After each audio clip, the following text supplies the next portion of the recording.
Welcoming to you, 2K Sports presents the NBA. I'm Kevin Harlan, broadcasting live alongside Steve Kerr and Clark Kellogg. The starting fives for our game. Here are tonight's starting lineups. First for the Spurs, Parker and Danny Green are your 1 and your 2. And in the middle, out of Brazil, taken with the 28th pick back in 2008, the 6'11 pivot man, Thiago Splitter. Then there's Kawhi Leonard, and it's Duncan in at the 4 spot. And for Miami, Chalmers and D-Wade are the guards. And playing at the 5, the always versatile 6'11 star big man, able to score inside and out, Chris Bosh. Then it's LeBron James, and it's Haslam in at the power forward position. Shot clock at 6, and that one's good, Duncan. You always like to get that first lead of the game. Yeah, you know, Steve, a good way to set the tone early on there. On defense, San Antonio. And Chalmers kicks to Bosh. The feed to Haslam. Back to Bosh. Now here's the fast break. Parker leading the way. Floats one, and it's blocked by Wade. Offensive rebound. Out to Parker. And there's the call on Udonis Haslam. That's his first foul. Yeah, close, but I didn't think he got on balance quickly enough. And it's hard to draw charges as quick as players are at this level. That's not an easy bit of work there.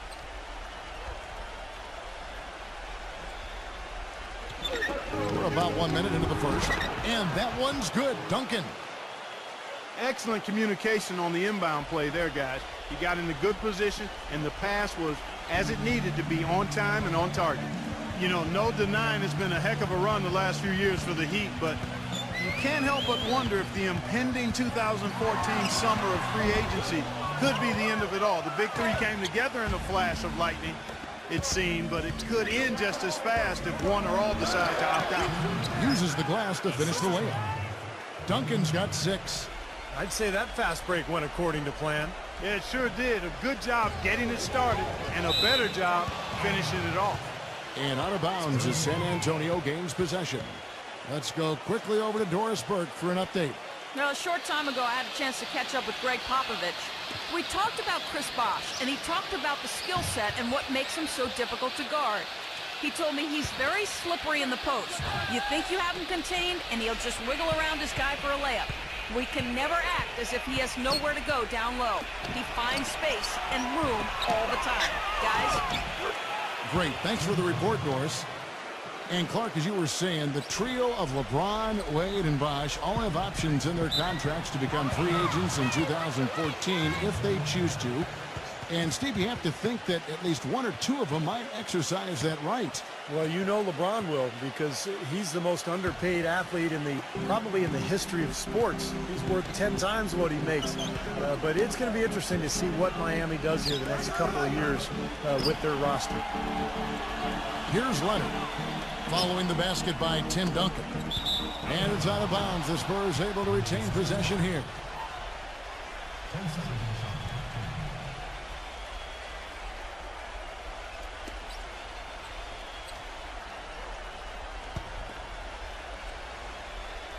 Parker with it. Now guarded by Mario Chalmers.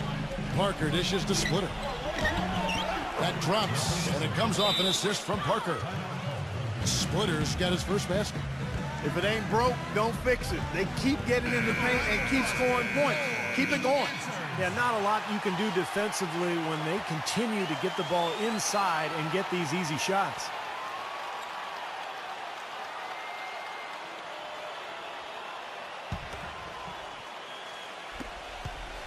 It's been a pretty tough stretch for them. Well, this is a really critical possession here, Kevin. It's essential that they put a stop to this run.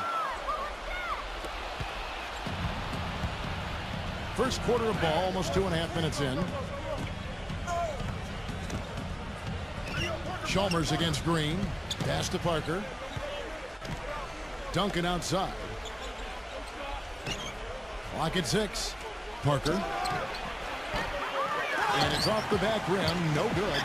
You know, Miami went to that smaller lineup last season, and a big change in that was having Chris Bosh move over to the 5 spot.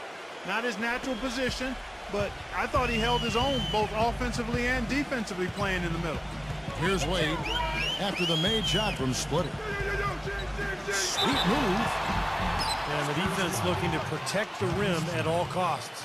Yeah, I like that. A foul to save the layup. Make him earn it at the line. The Heat shooting their first free throws. First trip to the line in this one.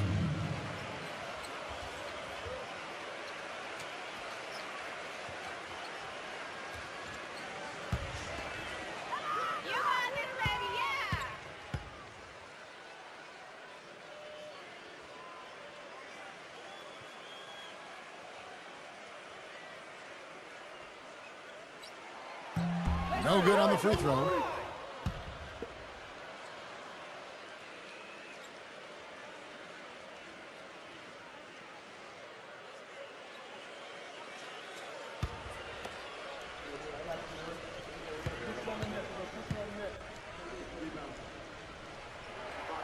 He's off on the second. Spurs leading by 12. Outside, Green. Shoots it up. No good. And Miami the other way now. Just under 3.5 minutes gone here in the first quarter. Parker with the steal. And a fast break now for the Spurs. Green against Chalmers. And stolen by LeBron. LeBron right side. Pass to Chalmers. Looking to end the drought. Out to Wade. Shoots. Rebound San Antonio. You know, a big part of why the Spurs were so good last season, guys, was that they were able to finish games strong. You think a group of vets might run out of gas, but the opposite was true with this group. They turned it up down the stretch and were one of the most productive teams in the league in terms of fourth quarter points. It's stolen by Green. Parker outside. That's his second foul already, and that's going to force him to, I think, tone it down a little bit at the defensive end. You know, he's not the most flashy point guard out there, and you don't hear his name when people talk about the best point guards in the game, but I think Parker is one of the best in the business when it comes right down to it. He's able to do so many things out there for you, and just had a dominant season for the Spurs a year ago. Steve, Parker's fearlessness going to the hoop is what makes him such a devastating player in crunch time. Often you'll see him go right into a bigger guy, take the contact, and still find a way to finish the play. So San Antonio going with an almost entirely new group here. Matt Bonner, he's checked in for Splitter. Diaw comes in for Tim Duncan. Ano Ginobili's checked in for Kawhi Leonard. And it's Bellinelli in for Daniel Green. And Parker drops them both. There's not a lot you can say that hasn't been said before about his skill at the charity stripe. And the Heat call time here. Well, just too many easy buckets, you know, in and around the paint. So he wants to put a stop to it. This timeout is going to be used to try to tighten up the defense. Guys at this level, they won't miss often if you keep giving up looks inside, and they're paying for that right now. Good timeout here. The Heat trail by 14. Stolen by Ginobili. In transition, here comes San Antonio. And Parker gets it to go. The assist by Diaw. And taking a quick look here at the hustle stats for the Spurs. And they've come out in attack mode defensively, applying pressure and stealing the ball repeatedly. The other thing that's helped them early tonight are the points they've been able to convert off turnovers. Puts up the baby hook. And it's going to be out of bounds. The Spurs will take it.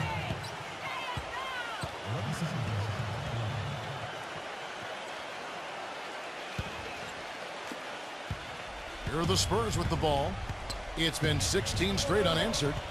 And Bellinelli kicks to Bonner. Oh, yeah, he had not established positions. You know, I prefer the refs to whistle with a block when in doubt. I thought that was a good call there. You know, the Spurs really have a cohesive culture, and part of that is something that Greg Popovich has been able to do, and that's being able to join guys together that normally might not hang out. For instance, you had Matt Bonner taking Steven Jackson out to a Coldplay concert last season. One way to help guys get to know each other off the court, and it helps them on the court.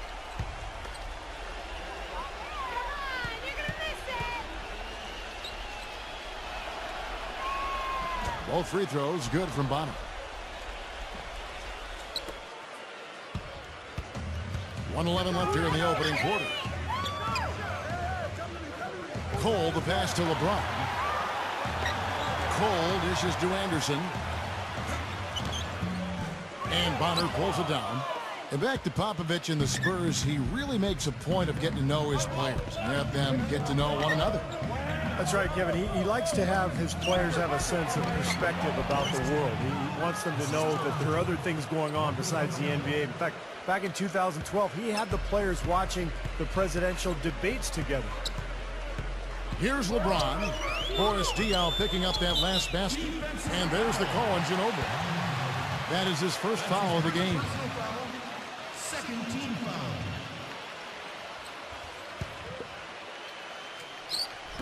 41 seconds left to play in the first quarter. LeBron gets to Anderson. That's good. Well, we'll see if that shot breaks things open a little bit. It's been a slow start.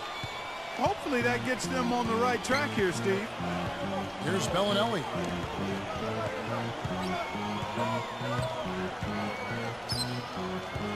Into Diaw. And the layup's good off the glass. Well, their plan of attack has been pretty clear to see. I mean, get the ball inside and just take it strong to the hoop. Be dominant in the lane. Well, the defense has been very slow to adjust. I mean, that's 10 straight points now inside. Allen kicks to Anderson.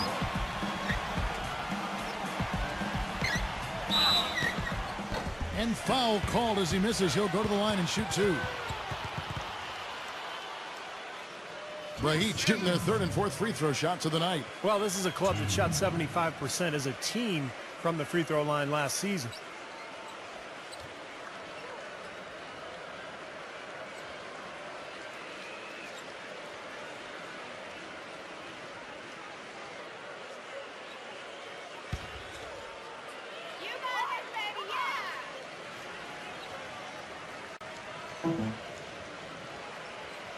That one is off.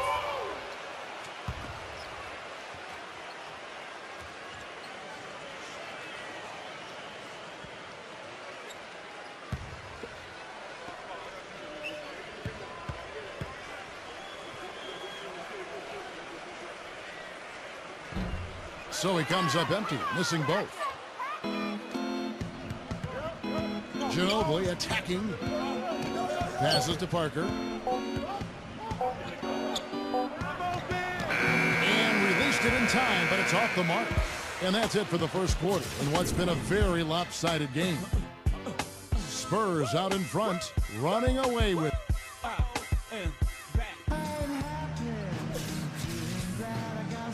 And welcome back. It's been all one-sided so far through the first quarter as our second quarter gets underway. And a comfortable margin for the Spurs here, guys. Yeah, this team played an excellent first quarter offensively, moving the ball and getting a good flow to their offense. That's why you see those big assist totals. Yeah, very timely passing for them, Steve, and that's why they've been able to jump out to this lead.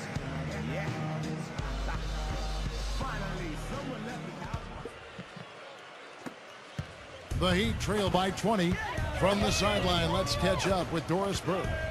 Guys, Tony Parker summed up his role this way. Quote, the last 2 or 3 years, it's become my team. Pop is challenging me to become the franchise player. On Tony Parker's greater role, Tim Duncan says, quote, the load has switched over to him. It's a big thing, and he's handled it great. Guys, he's delivered, one of the top 10 players in the league last year. That's right, Doris. Thanks. Well, Pop and the team really believe in him. I mean, they trust him, and he's rewarding that trust. Well, Miami stormed through the regular season and were viewed as the clear-cut favorites to come out of the East, but it was not as easy as expected. After sweeping Milwaukee, the Bulls gave them a scare. Then the Pacers really took them deep all the way to Game 7 of the Eastern Conference Finals. Chris Bosh is checked in for Miami. Here's Bellinelli. The dish to Diaw. Ginobili outside. That three off the mark. And for the Heat, the Pacers were their first real test, it seemed, and they had to survive a win or go home against them. It almost seemed, Clark, to take away any momentum they might have had when they went up against the Spurs in the finals. You know, it's interesting. When I think of momentum in the playoffs, it doesn't carry over from game to game or series to series. I think each game, Kevin, is really an entity in and of itself. That said, Miami found a way, despite being pushed by the Pacers and being pushed by the Spurs, both to Game 7. It came down to LeBron James's brilliance, but also the hot shooting of a complimentary role-playing winner, Shane Battier. And Diao kicks to Bellinelli. San Antonio again missing. Get out of here, San Antonio! Outside Bosch. LeBron outside. Dishes it to Battier. There's the pass to Bosch.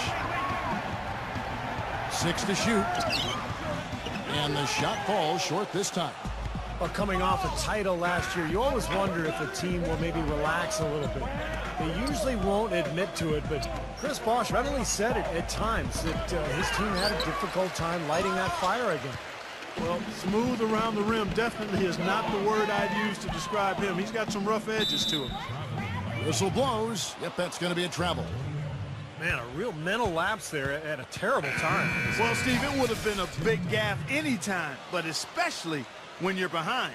Tim Duncan, he's checked in for Matt Bonner. Spurs leading by 21. And to go back to what Bosch said, I think that is true for every team, Clark, that comes off a championship, but they usually don't admit it like Bosch did. Well, you know what? Once you've won it all, there is a bit of a relief and a little malaise that may settle over you, but I've always respected Bosch's candor. He's a guy who doesn't bite his tongue, and he articulates what he feels, and I think it's impressive that they fought back to the finals once more, because that shows they eventually did recapture that fire.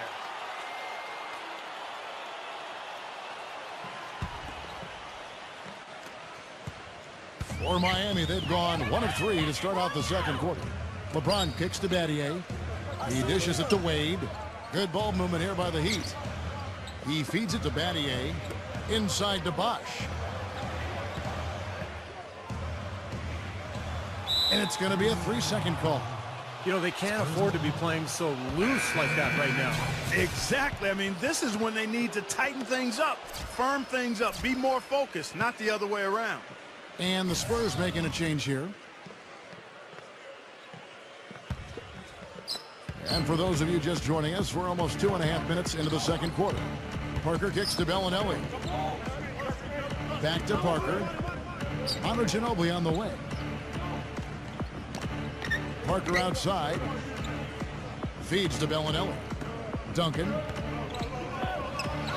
A feather touch on the finger roll. Beautiful. Duncan's got 10 points.